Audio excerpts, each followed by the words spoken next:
you, and thank you for the introduction and the invitation to be here and talk to you.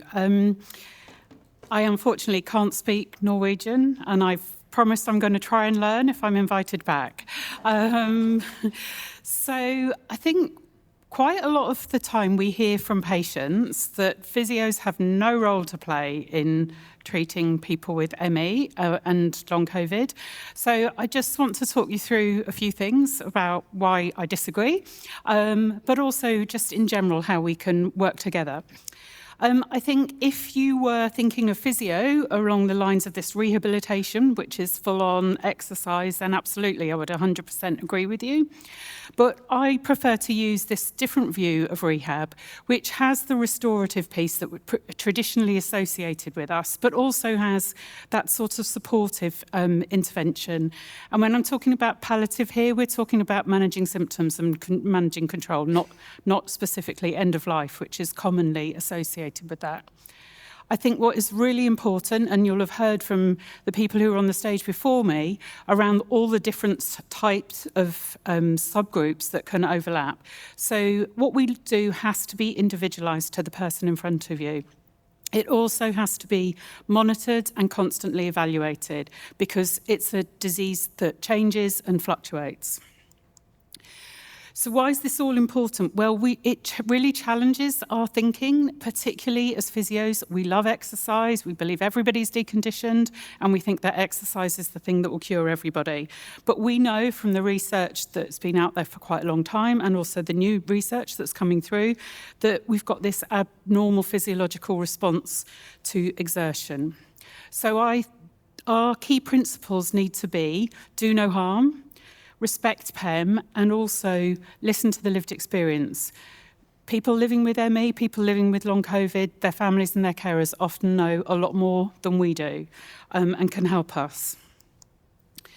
We've had different definitions, and I just want to flag this because there are some physios who've worked around in long COVID and used the definition of long COVID around there are various different syndromes, including people who've been deconditioned for a long stay in hospital. Well, yes, exercise might work for them.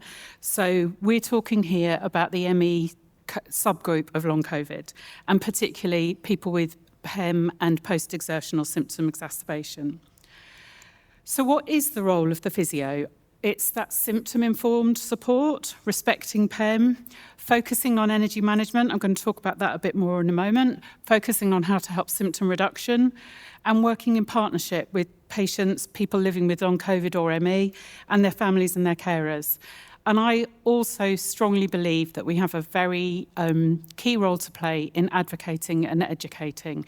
So members of the other multidisciplinary team, members of our own profession, but also families, teachers, all sorts of people that are working with the person that we're working with. I think that's a general role of the health profession in this condition. I don't think it's specific to physio. We've talked about PEM before. Rob talked a lot about PEM, but I think the reason I like this word cloud is it shows how individual it is. Everybody has a different view, but there's some commonalities around it. But it's also important to see what the person you're working with's PEM tends to look like. So if you get your PEM in 72 hours, I need to see you after that to see what's happened when I've worked with you. Because if I only wait 24 hours or 48 hours, I might miss what's happened. So, talking a little bit about managing symptoms, and this is going to be a really whistle-stop tour, and I'm sorry that there's a lot of information at the end of a very long day after a lot of information. I tend to start with activity tracking and asking people what does their average day look like. They can write it down on a spreadsheet. I've had people create massive spreadsheets and diaries and probably taking up too much energy to do it. So I just ask for a list of what do you do during your day? And you can see people suddenly realising that actually they're doing a bit more than they had realised, and the penny starts to drop, as we say. Energy management and activity management. I just think it's important to put a definition because everybody has their own view on what it is. And the nice guidance although, as Brian has mentioned, we still haven't got it as adopted as well as we could or should, it does give us some useful definitions.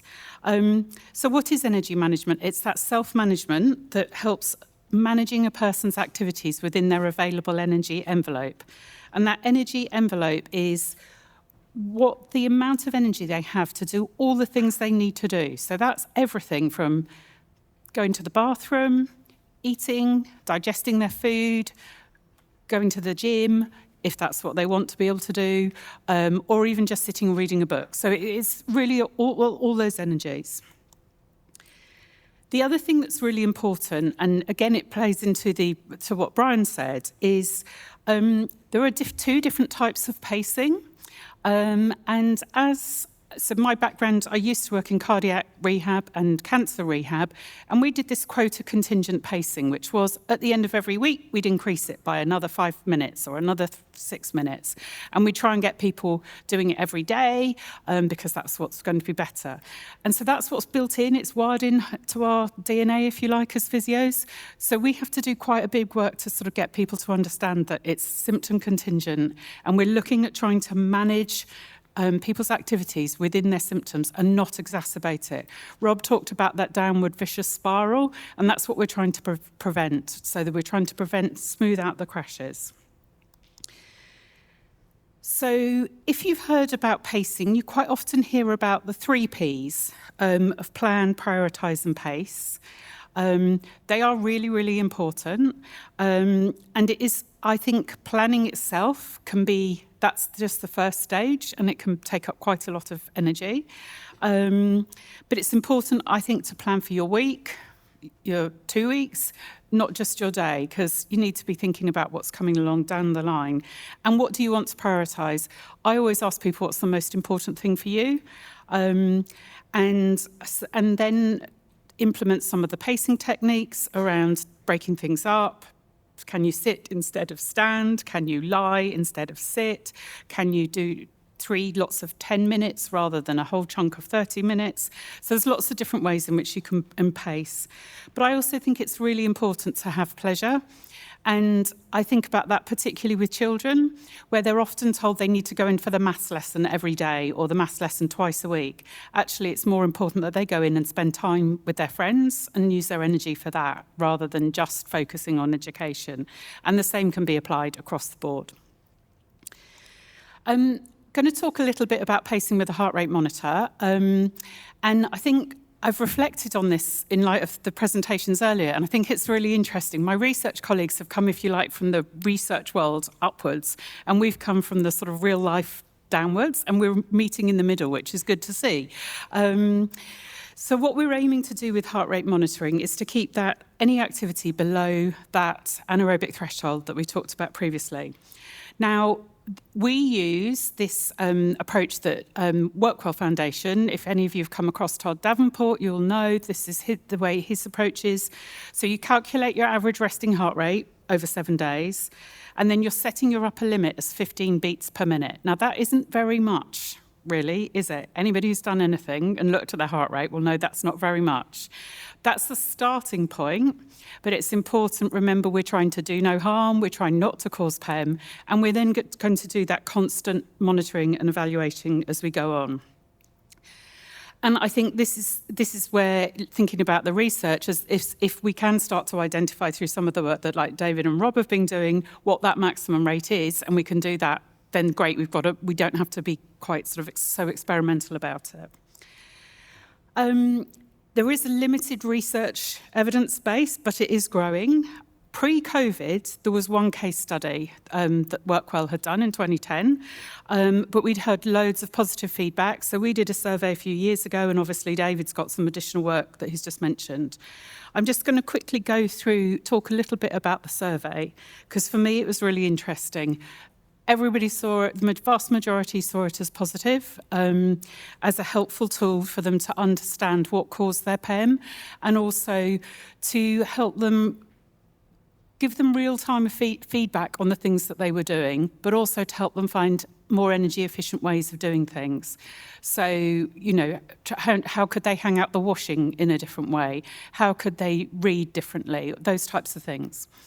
And the negatives, sad to say that they didn't get much support from health professionals. And in some cases, the advice that they were given by health professionals was incorrect, because they were told to use a training zone like you would give to a normal person training for a specific fitness event.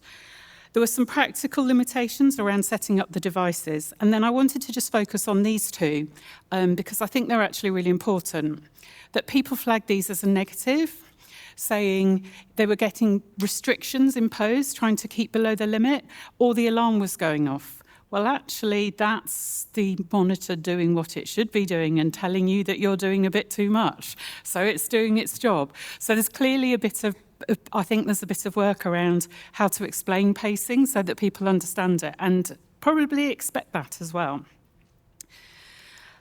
I also wanted to touch briefly on cognitive dysfunction. We all know, and there's probably a fair bit of it going on in the room right now at the end of the day, and it does affect our memory, our attention, and our processing. And just like physical exertion, it can come on. We were really surprised. We did the opposite to David's invasive CPET test. We took CPET testing to people's homes and did a feasibility study to see whether we could use it with daily activities, so the things that people normally do. And we actually had a range of people from severe through to mild. And we asked them to do very basic activities. So for some of the severe people, it was literally lying in bed and even thinking about sitting up. That was all we did with them. But we did ask everybody to do a cognitive test. And we were really surprised, because the cognitive test was the one which pushed people above their anaerobic threshold. And so we were just asking people to do some maths. It wasn't a sort of particularly tricky thing. And the first time it happened, we started looking at the numbers and thinking, is this right? And then we started seeing it a lot. So I think it's one to check, because your heart rate monitor won't necessarily tell you that you're going above it, but you kind of need to remember that you need to pace cognitively as well as physically. So what does that look like? It's exactly the same. Break tasks up into smaller steps. Think about how you can make your environment quieter, less stimulation. Think about extra time for processing. I'm really bad about asking people questions that are multi-component, and I have to really sort of ask one simple question.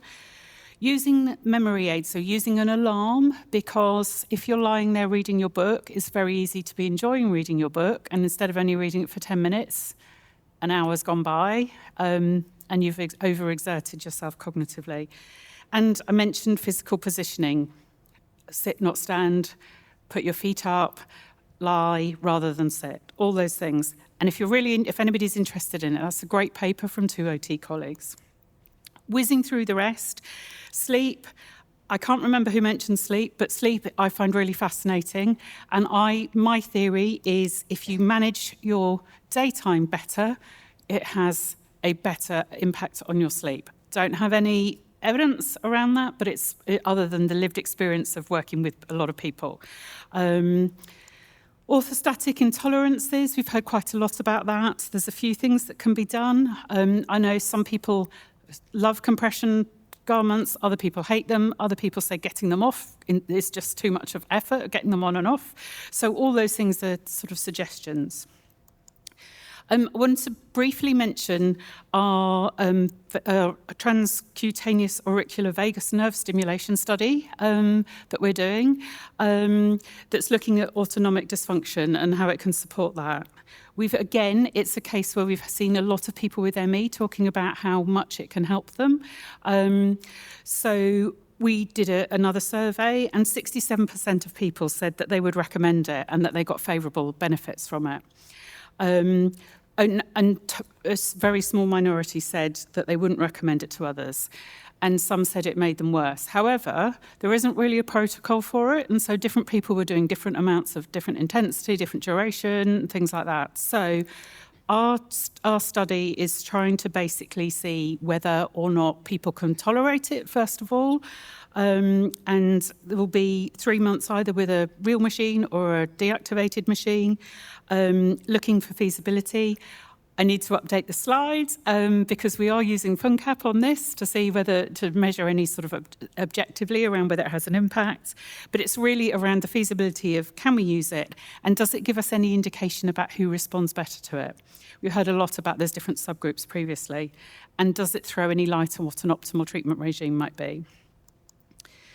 I also think it's really important just to talk a bit about a recovery and a relapse plan because ME and long COVID, they are fluctuating, and we know that there are times when we will get PEM, and we know there are times when something will come out of the blue and we will feel worse. So this is something that one of our patients developed, and we've used it a lot since. And it's a sort of a recovery plan that says what works for me so that you kind of are prepared and you don't have to think about it. David also mentioned getting your house in order, and it's exactly that. What are the things that will really help you if you're having a flare-up of your symptoms? And it's also really helpful for others who might work with you or live with you or whatever. They know what to do without having to come and ask you.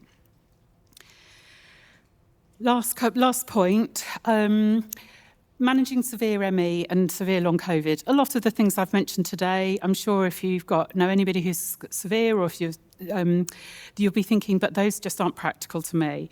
And I think it's really important to recognise that it's very severe is like we need to think about what do we do as physios or as any health professional. So firstly, again, try and do no harm.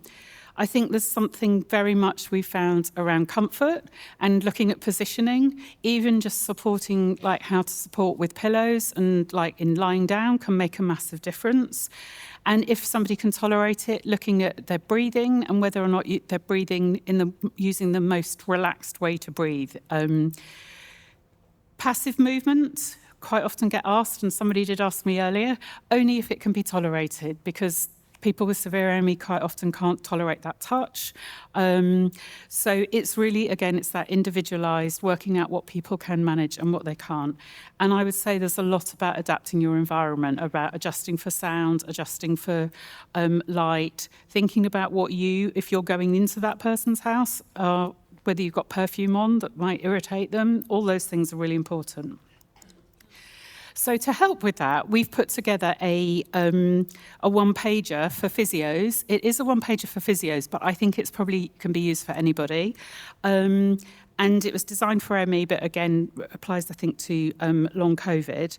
And I'm not going to try and read it in Norwegian, but we do have it translated into Norwegian, Dutch, German, French on our website. And it just gives therapists a clue of the things they need to think about. So we found it's quite hard, and Brian's thrown some light on it to get to therapists to tell them what they need to know. So we're kind of giving this to you as a tool to take with you and to share and to help with that advocate and educate. So finally, just to say thank you for listening, and that I've put all the references on a web page on our website.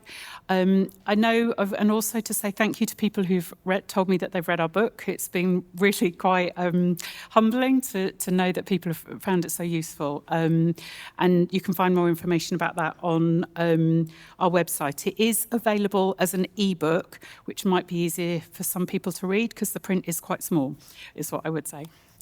And thank you.